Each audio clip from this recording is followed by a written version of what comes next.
Assalamualaikum warahmatullahi wabarakatuh. Saya Nina Dewi Kumalatri, NIM 18660126, akan mempresentasikan tentang masjid berbasis komunitas Topeng Malangan. Komunitas ini terletak di Jalan Prajurit Slamet, Karangpandan, Pakesaji, Malang, Jawa Timur. Untuk kontur di lokasi ini relatif datar. Kelebihan tapak, lokasi tapak dekat dengan permukiman warga. Kekurangan tapak yaitu kurangnya view karena terletak di ujung permukiman. Untuk sarana dan prasarana, yang pertama, air bersih diperoleh dari PDAM. Yang kedua, aliran listrik. Jaringan listrik menggunakan jaringan PLN. Untuk pengguna, warga sekitar yang terdiri dari orang dewasa, remaja, dan anak-anak. Untuk lahan ini berukuran 1000 meter persegi. Dan untuk batas utara yaitu ada 1 rumah warga. Batas barat yaitu permukiman warga, dan batas selatan dan timur merupakan kebun. Untuk pembuatan masjid kita memerlukan analisis fungsi. Untuk analisis fungsi yang pertama yaitu fungsi primer. Fungsi primer dibagi menjadi beberapa bagian. Yang pertama, ibadah sholat berjamaah, perayaan hari besar Islam, membaca Al-Quran, diskusi komunitas, dan penyaluran zakat. Kemudian ada fungsi sekunder. Yang pertama yaitu kajian agama, pembelajaran Al-Quran, dan tempat wudhu. Yang ketiga yaitu fungsi penunjang, tempat parkir, dan juga kamar mandi. Berikutnya analisis aktivitas. Dalam analisis ini menentukan kemungkinan kebutuhan ruang dengan cara menulis semua aktivitas dari analisis fungsi tadi. Selanjutnya analisis pengguna. Untuk analisis pengguna ini dibuat untuk menentukan jumlah pengguna dan waktu pengguna berada di masjid. Untuk masjid saya ini dapat menampung 100 jamaah. Analisis ruang. Analisis ruang digunakan untuk menentukan standar ukuran ruang yang dibutuhkan pengguna. Seperti contohnya mihrab, ruang sholat, serambi, kamar mandi, seperti itu. Analisis angin. Untuk angin pada tapak tidak terlalu besar karena banyaknya pohon tinggi di sekitar tapak.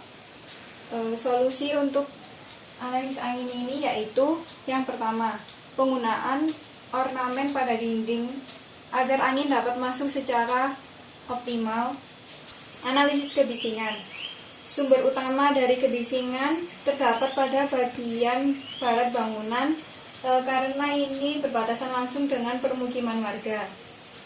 Solusi untuk ini yaitu yang pertama, menaikkan level bangunan. Karena menaikkan level bangunan dipercaya dapat mengurangi kebisingan. Yang kedua yaitu membuat bangunan lebih menjorok ke dalam tapak agar bisa mengurangi kebisingan. Nah, yang ketiga yaitu penambahan pagar tanaman. Dipercaya juga bisa mengurangi kebisingan. Untuk selanjutnya analisis hujan. Permasalahan pada tapak yaitu permukaan tanah yang mengakibatkan lumpur pada saat hujan. Untuk solusinya yang pertama yaitu penggunaan paving berlubang untuk memaksimalkan air dapat meresap ke dalam tanah. Nah, yang kedua yaitu membuat aliran air hujan agar tidak mengenang di area masjid.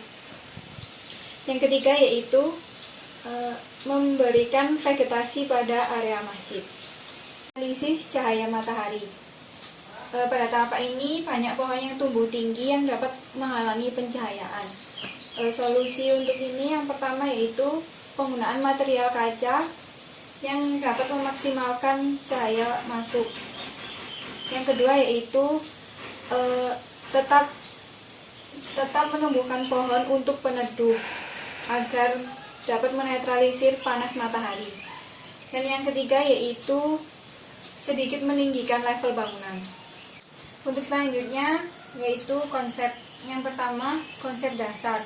Konsep dasar saya yaitu religion culture.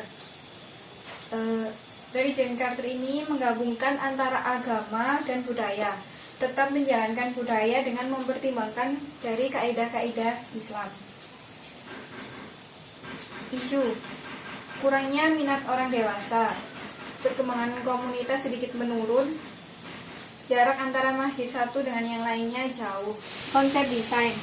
Untuk konsep desain, saya terinspirasi dari bentuk orang sujud. Karena bentuk orang sujud merupakan posisi terdekat dengan Allah Subhanahu wa taala. Kurang lebih seperti ini bentuknya. Selanjutnya yaitu konsep ruang. Untuk konsep ruang, saya membuat antar ruang mudah untuk diakses atau berdekatan.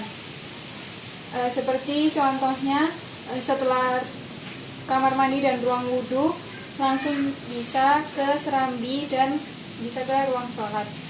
Untuk konsep ruang bagian tempat wudhu dan juga kamar mandi,